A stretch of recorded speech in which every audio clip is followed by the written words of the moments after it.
Thank you very much, sir. Even great men have their poor relations. Very good. God bless you, sir. You're a gentleman. A very perfect gentle knight. Definitely sure, sir. Oh, thank you, sir. Oh, verily, my cup runneth over. May your sweetness never blush unseen. My gratitude knows no bounds, sir. Here I sit, your slave, poor, infirm, weak, and despised.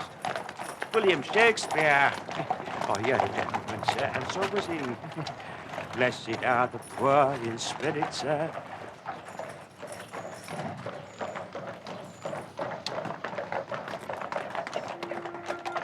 Blessed are the poor in spirit. For yours is the kingdom of heaven, sir.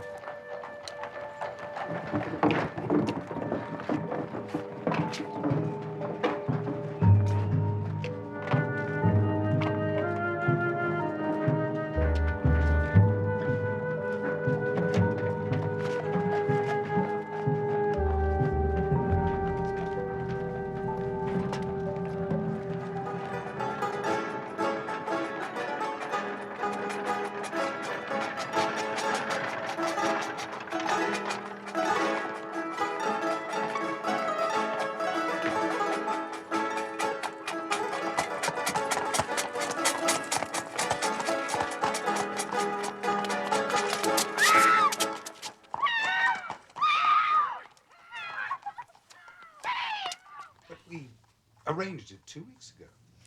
We were to have supper at my club. Yes.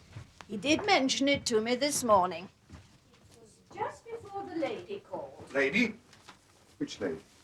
Well, I don't know her name, but the lady called and Mr. Holmes went out. Oh.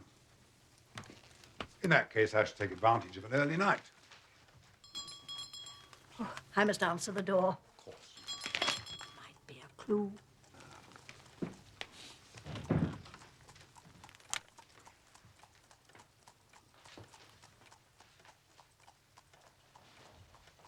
I hope I'm not being a nuisance. Oh, he won't mind, I'm sure. He's the kindest of men. Mrs. Whitney to see you, Doctor. Kate, this is a surprise. Not a pleasant one, I fear, John. Thank you, Mrs. Hudson. Perhaps some tea? That would be most welcome. You must forgive me for causing so much trouble. You're causing us no trouble at all. Please. Your assistant told me that you were dining with Mr. Holmes. Oh, I see you've been to the surgery. And you had just left. Well, Mr. Holmes has disappeared without trace, as you can see. In that case, I really shouldn't bother you with my problems. Oh, Mr. Holmes disappears without trace at regular intervals. There's really no cause for alarm, only curiosity. But, why did you want to see me? If you're ill, you should not be traveling across London. I am not ill. It's Isa. Well, if Isa is ill, I can visit him at home. He is not at home. He, too, has disappeared without trace. You can probably guess what he's doing. I imagine he's indulging his addiction. Opium? I fear so. Well, he's done this before, has he not? What makes this circumstance so very different? Normally, his orgies are confined to one day. He leaves the house in the morning and returns in the evening, pale and shattered. And this time? I have not seen Isa for 48 hours.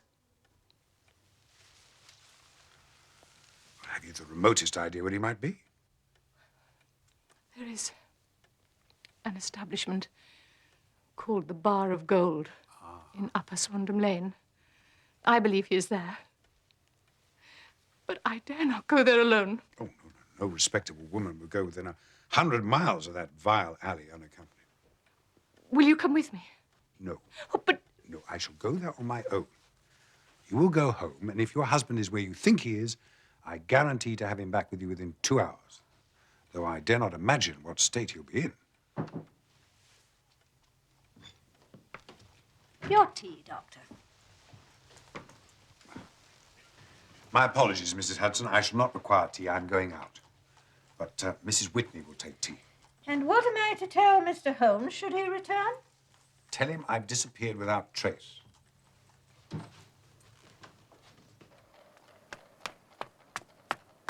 Upper Swandam Lane, please, cabby.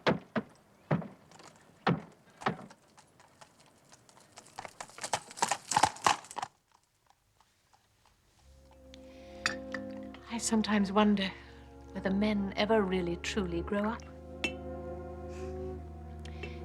seem to remain little boys forever. Do you wonder about that, Mrs. Hudson? No, Mrs. Whitney, I don't wonder about it. I know it. And they always need us to kiss them better afterwards. In a manner of speaking, of course.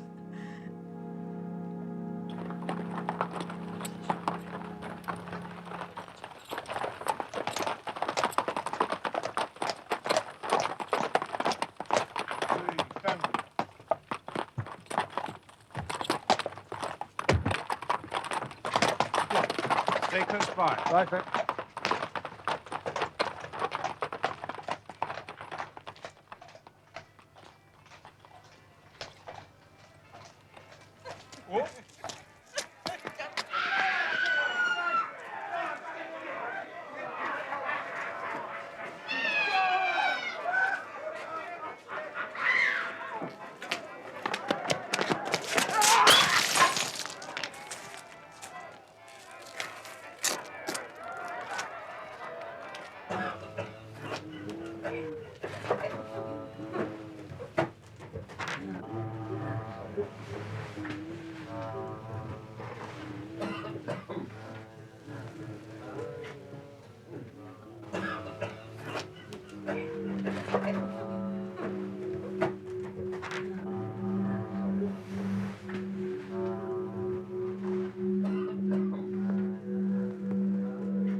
No, thank you. I've not come here to stay. There's a friend of mine here.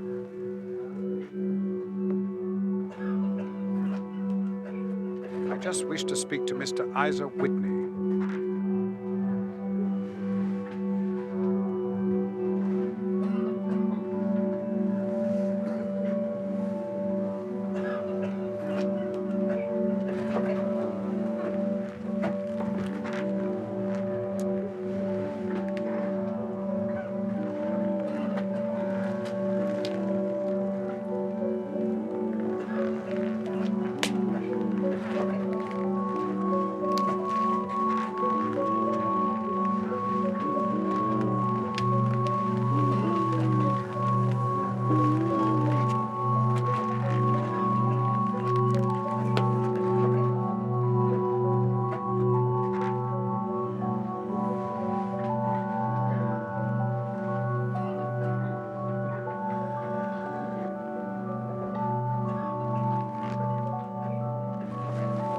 Isa.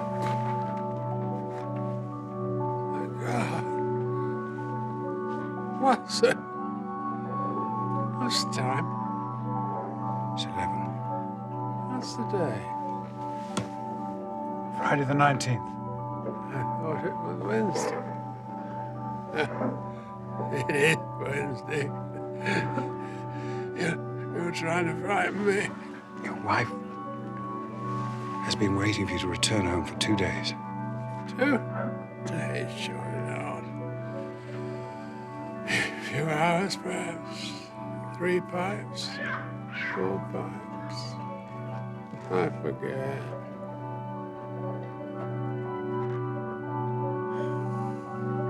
I've got a cab outside. You're going home now. I value my friendship. Your wife's love.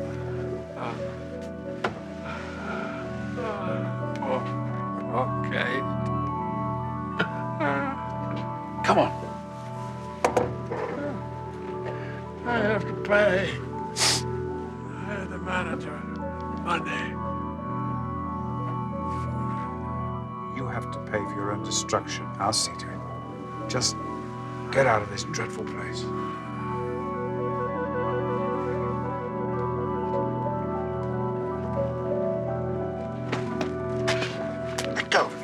Take your hands off! Holmes! What on earth are you doing in this den? I can't make about my business. You have a cab outside. Yeah. I pray send him home. He looks too limp to get into any kind of mischief.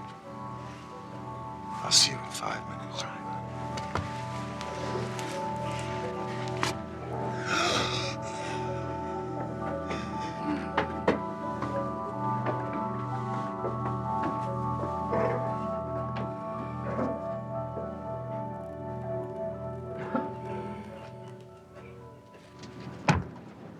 Give this to the lady of the house.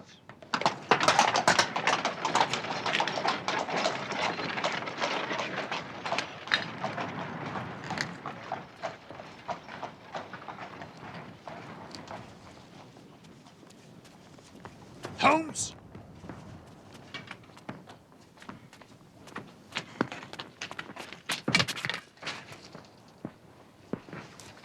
Hi, sir. I'm certainly surprised to see you in that place. I suppose you think I've added opium smoking to all my other little weaknesses.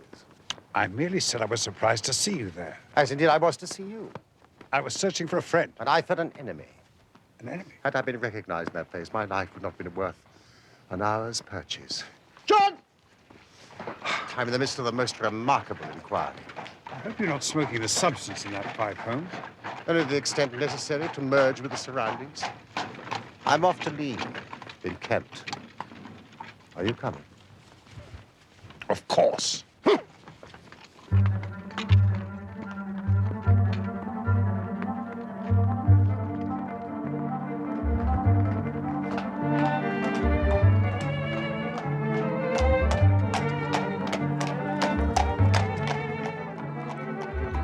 I think we should be safe now, Watson. Would you take the reins?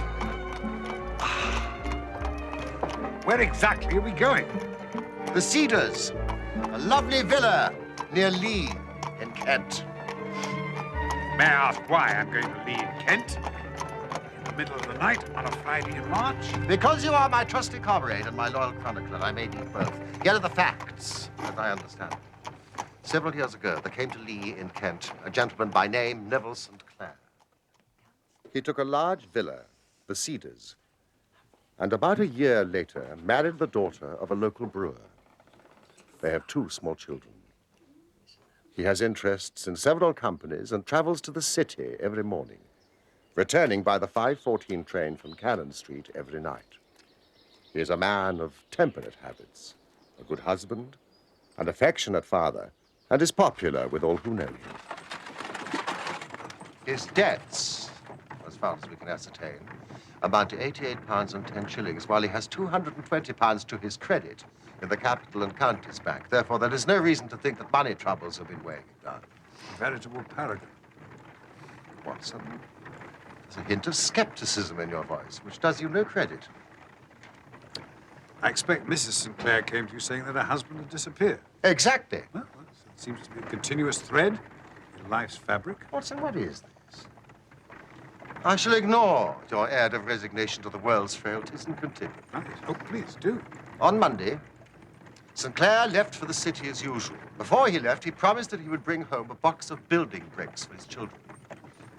Building bricks. Mark that well, Watson. Soon after he left, Mrs. St. Clair received a telegram to say that a parcel of considerable value had arrived for her to the offices of the Aberdeen Shipping Company. She decided to travel to the city, collect her parcel, have lunch, and do some shopping.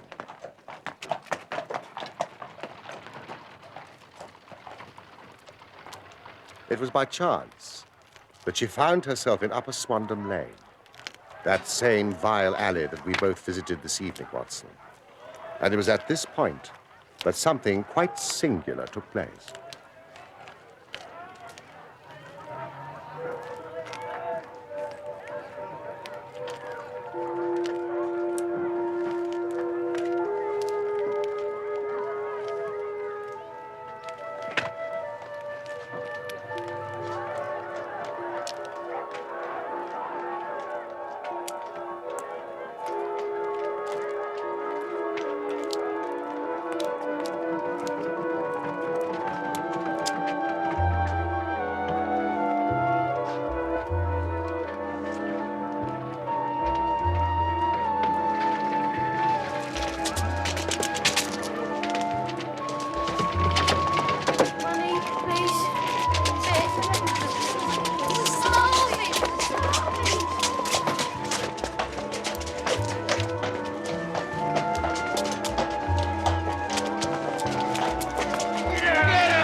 Where are you going?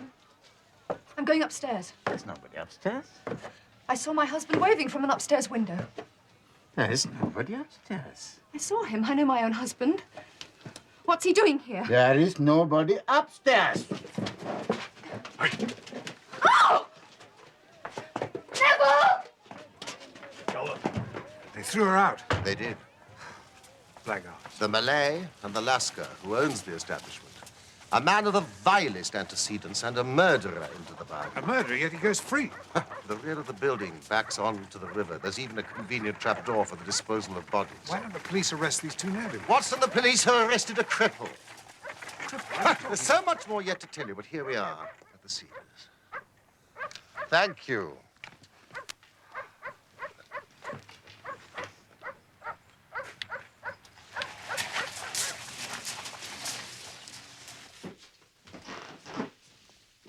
Mr. Holmes. Any news? Mrs. Sinclair, I thought you'd be asleep. Sleep does not come easily at a time like this. This is my friend and colleague, Dr. Watson, who has kindly agreed to help me in my investigation. Mr. Holmes has spoken of you. Mrs. Sinclair? I have taken the liberty of asking the doctor to stay overnight. And I took the liberty of preparing a little cold supper.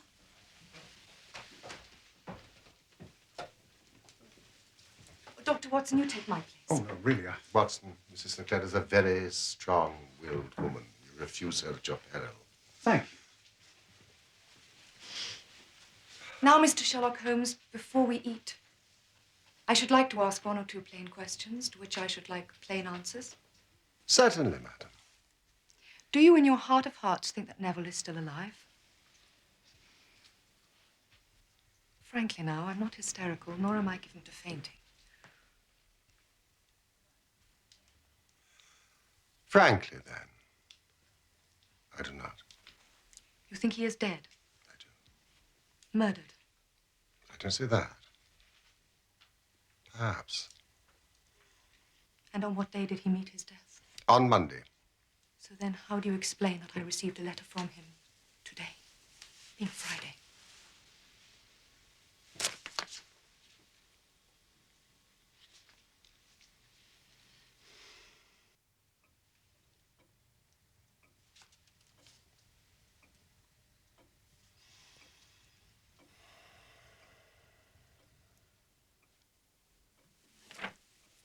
No.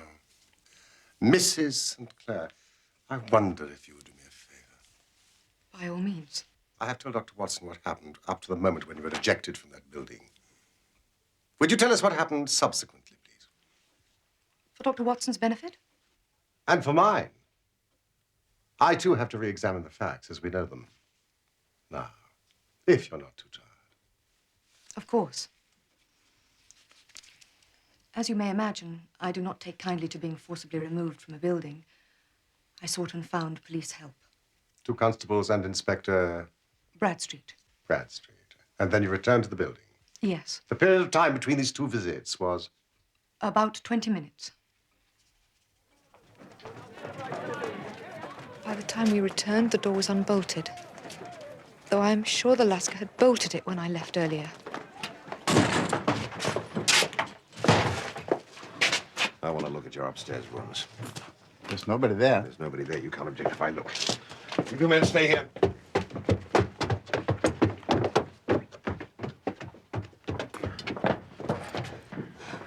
He was in this room.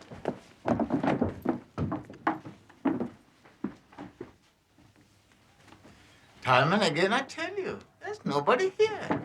May we look in that room?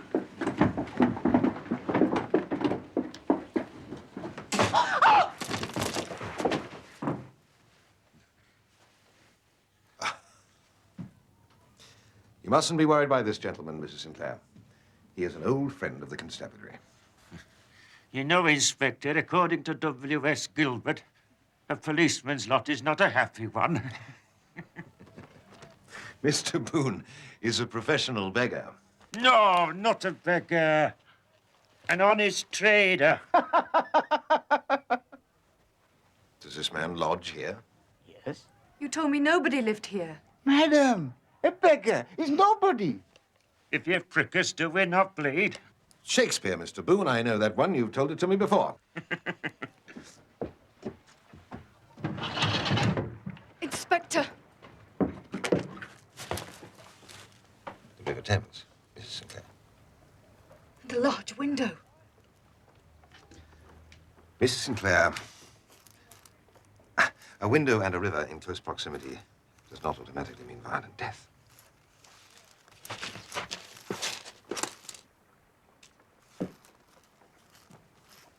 You've been here in the past hour? Yes. Anyone else been here? Alas, no, I've been as lonely as a cloud. Tennyson. Wordsworth, Inspector.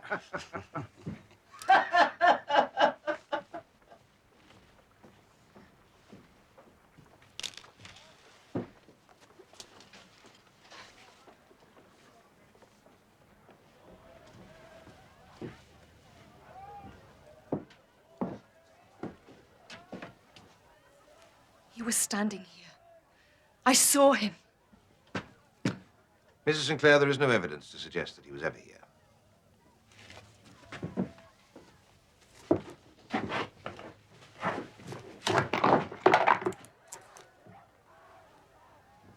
Building bricks, Inspector. So I see. My husband left for the city this morning, and the last thing he said to me was that he had to buy some building bricks for our little girl's birthday. I see. Either of you gentlemen buy building bricks? Somebody must have left them.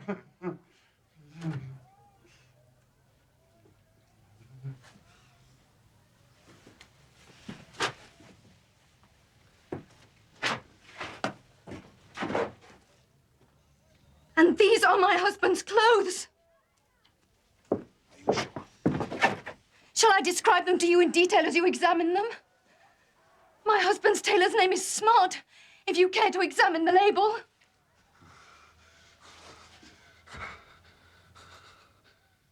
At that moment, Inspector Bradstreet began to believe my story.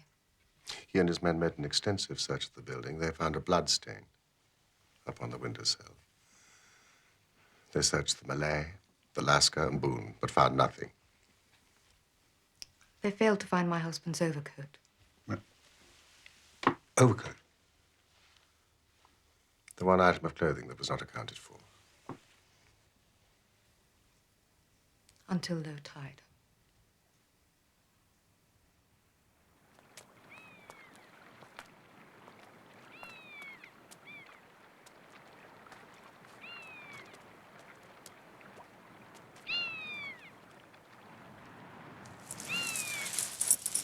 It's heavy, sir. Weighted down with something.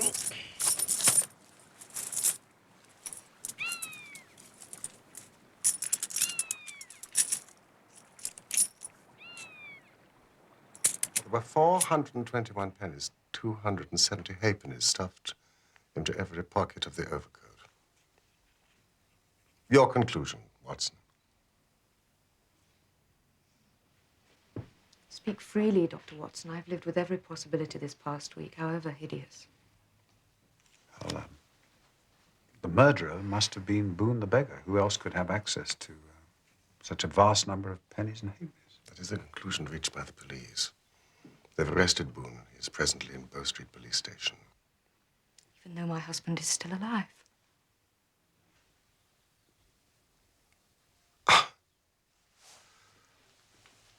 Now, Mrs. Sinclair, let us re-examine the significance of this letter. May I read it to Dr. Watson? By all means. Dearest, do not be frightened. There is a huge error which it may take some little time to rectify. Wait in patience, Neville. Written in pencil on the flyleaf of a book, octavo size, no watermark. Posted in Gravesend by a man with a dirty thumb. This is not your husband's writing. No. But the note is. Without question. It's the hand he always used when he was in a hurry. Whoever gummed down the envelope had, unless I'm very much in error, been chewing tobacco. It is a trifle, of course, Watson. But there's nothing so important as trifles.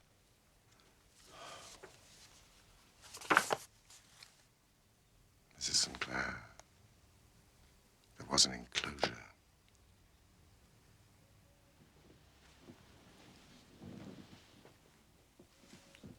Signet ring.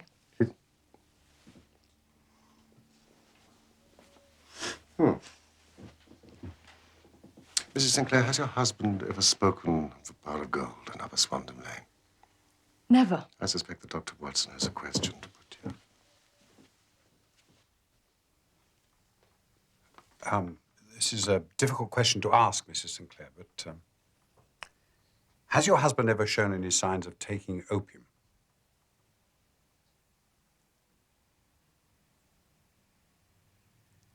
He always appeared perfectly normal. Though I confess I would not recognize the signs. What are they? Listlessness, a lack of energy, an inability to concentrate, a general air of apathy. Dr. Watson is a specialist in uncontrolled addiction. My husband was not an opium addict. That's to say, is not an opium addict.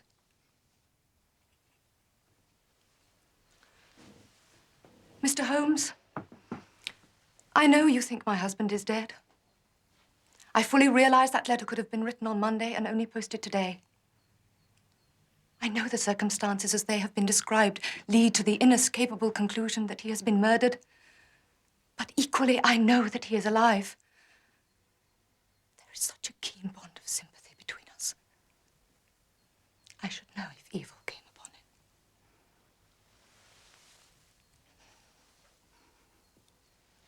Please help me to find him.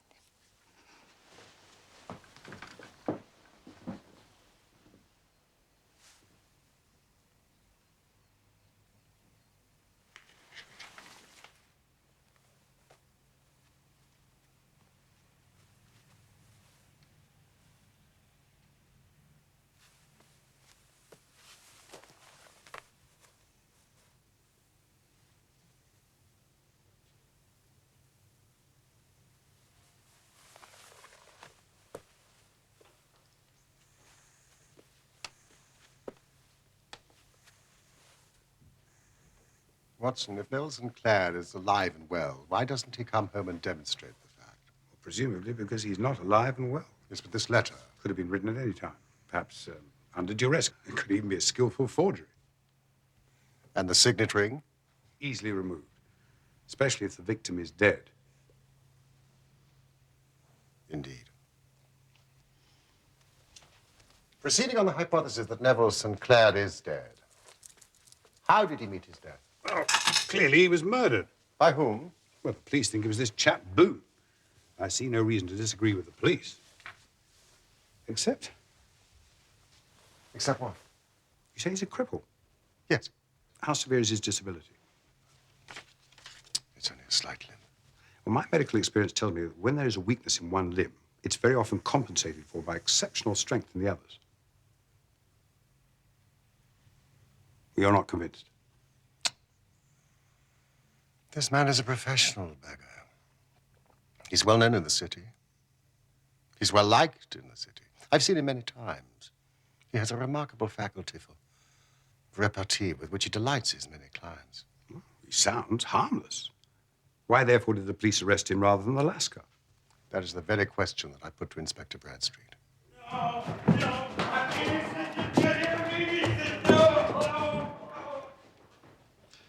Murder has obviously been committed by a process of elimination. Boone must be the murderer. Are these Neville Sinclair's clothes? Why did you eliminate the Lascar as a suspect?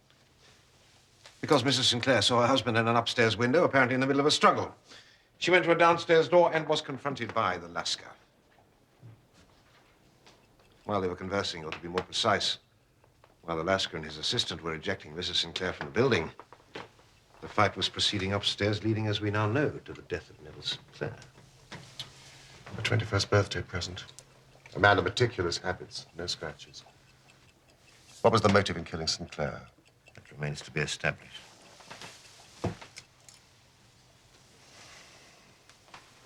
Not a trace of opium. Could it have been robbery? No. No, Sinclair's wallet was in his pocket. The money untouched.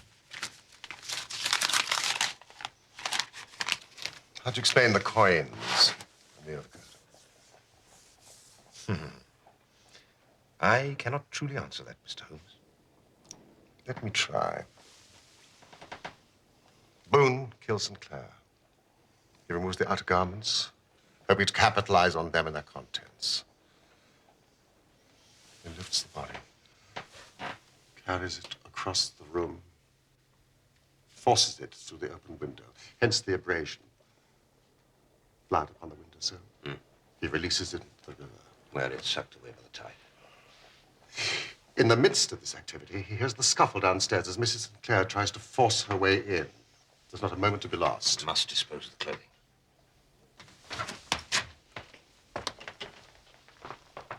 He starts with the overcoat. He realizes at once it will float and not sink. So what does he do? He rushes across the room to some secret hoard where he's accumulated the fruits of his beggary, stuffs all the coins that he can lay his hands on into the pockets of the overcoat, And drops it into the water. and would presumably have done the same with the other garments if you and your men had not arrived. Conceals the other garments behind the curtain in the hope they'll not be noticed, and they would not have been noticed had Mrs. St. Clair not been so persistent. Inspector, whatever plot has been hatched in that opium den, I cannot but imagine that the Lascar is not somehow involved. I was sorely tempted to arrest him on the day. I'll send a couple of men up there now. No, Inspector, with your permission, may I suggest an alternative strategy? By all means. Let me visit the opium den. Discreetly, incognito. We shall learn what we may. But what did you learn? Nothing. Nothing.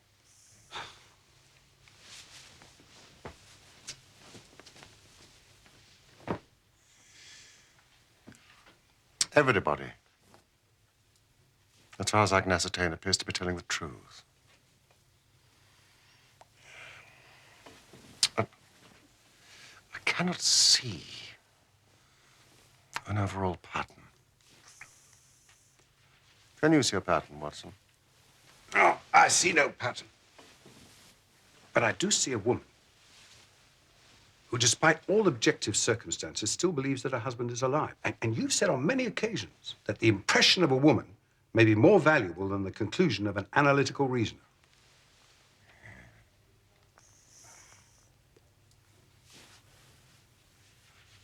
But if he is still alive, where is he? I have no idea. But I do have an urgent request. It's now well past 4 in the morning. May I go to sleep? Certainly. Thank you.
Watson.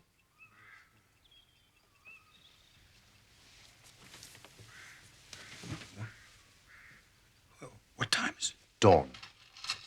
I've only had 2 hours sleep. I wonder if you do me the very great kindness of considering the possibility of waking up. I assume you have a good reason. Are you game for the drive? Certainly, but does it have to be this early? I have a little theory I wish to test. Is anyone's life at stake? Certainly not. Wouldn't it be possible to test your theory a little later this morning? I'll see you downstairs in 5 minutes. 5 minutes.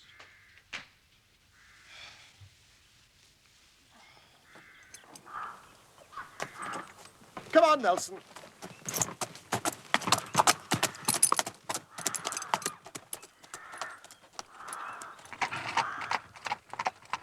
You have the grand gift of silence, Watson. It makes you quite invaluable as a companion. Watson, you're in the presence of one of the most absolute fools in Europe. You exaggerate. I deserve to be kicked from here to Charing Cross. The moment you woke me up, I would have been I've got prepared the key, Watson, here in this Gladstone bag.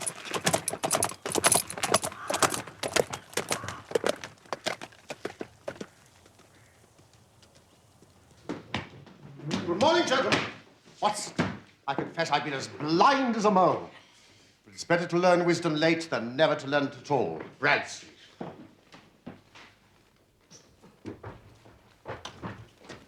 Bradstreet. I've called about that beggar man, Boone. He's in the cells, Mr. Holmes. What can I do for you? I should very much like to see him. He'd probably be asleep. Most of the population is probably asleep, Holmes. Very well, Mr. Holmes. Dr. Watson, if you come this way. You can leave your bag in the office, Mr. Holmes. I'll take it with me. It contains the key. He's a dirty scoundrel. Filthy. Refuses to wash. Says washing weakens a man's resistance.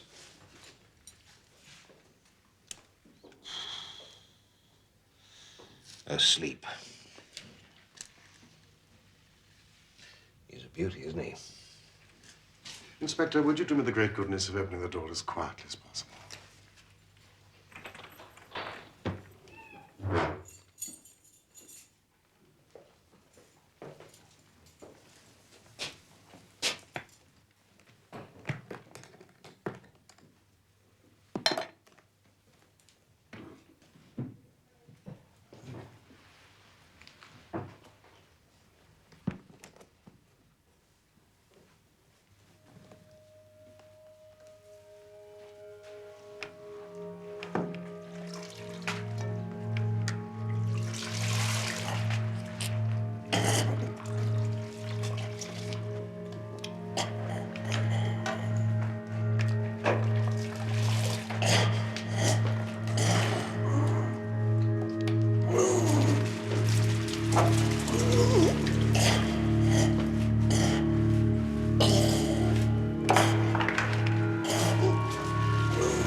Gentlemen, let me introduce you to Mr. Neville St. Clair of Lee in the county of Kent.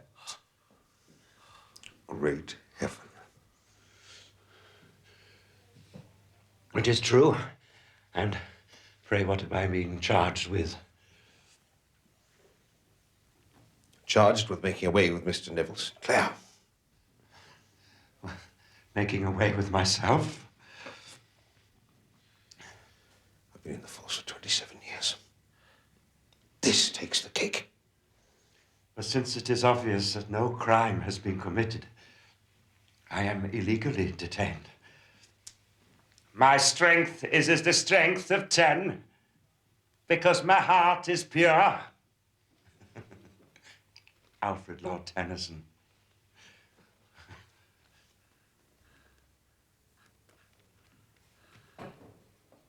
You lied to your wife, Mr. Sinclair. Is that purity?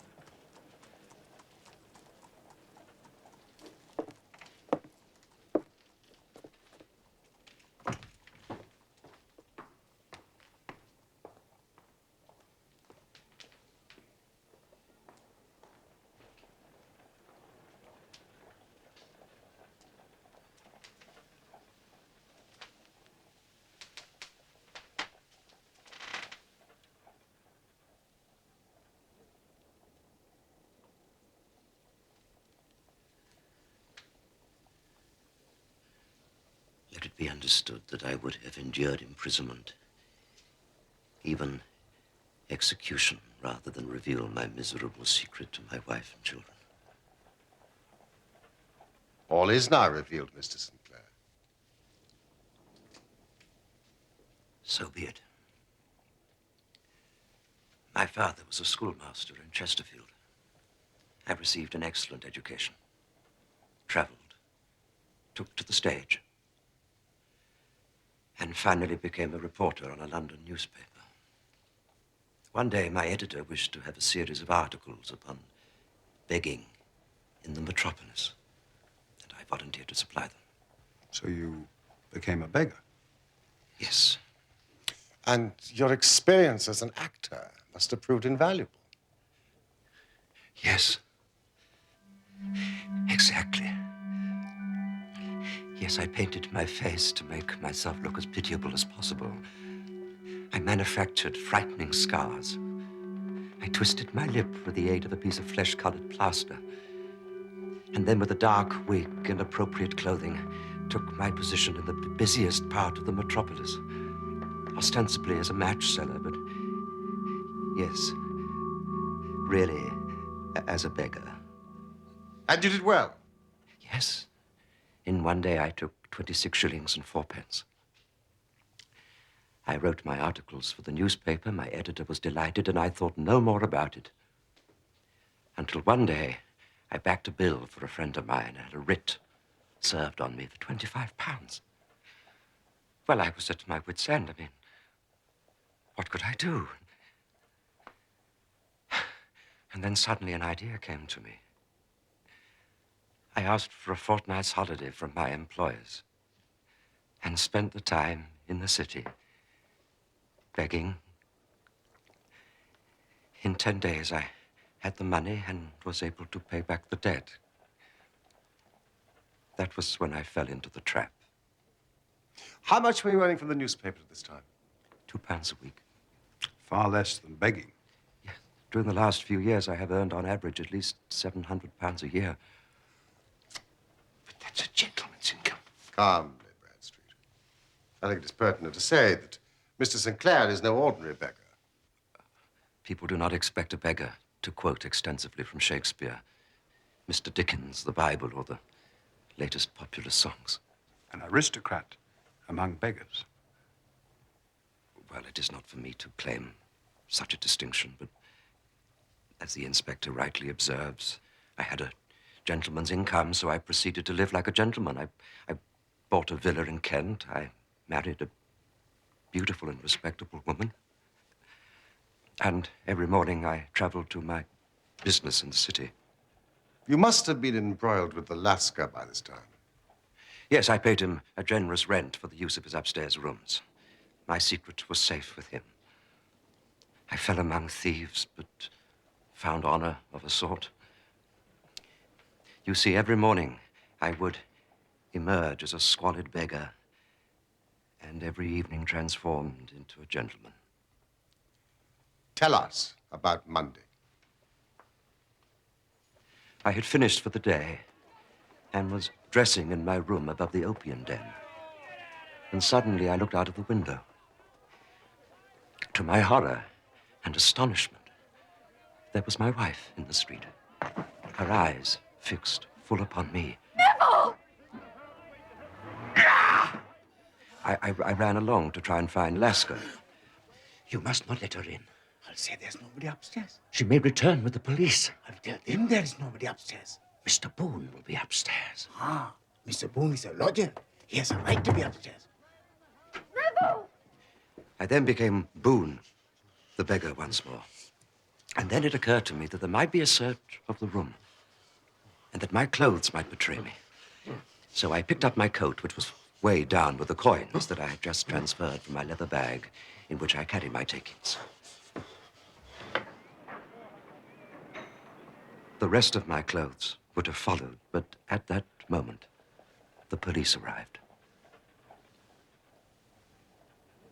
The rest you know. We found blood on the windowsill. In my haste to open the window, I cut myself. A minor abrasion, but if you prick me. And thus I was arrested on suspicion of having murdered myself. And thus you caused your wife much anguish. But I wrote her a letter. And gave it to the Lasker to post? Yes. It was not delivered. It arrived yesterday. He probably gave it to one of his sailor customers. I shall never forgive myself the agony which I have inflicted upon my wife. Can I go to her now? I think we must impose one condition, Mr. Sinclair. Anything. There must be no more of you, Boone. I swear it by the most solemn oath that a man can take.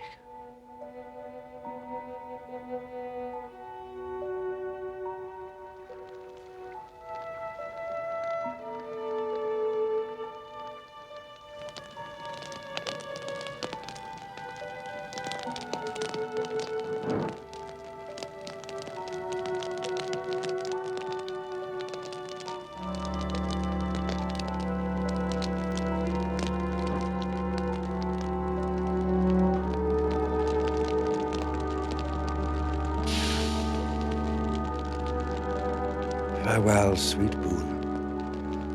A flight of angels sing thee to thy rest. William Shakespeare.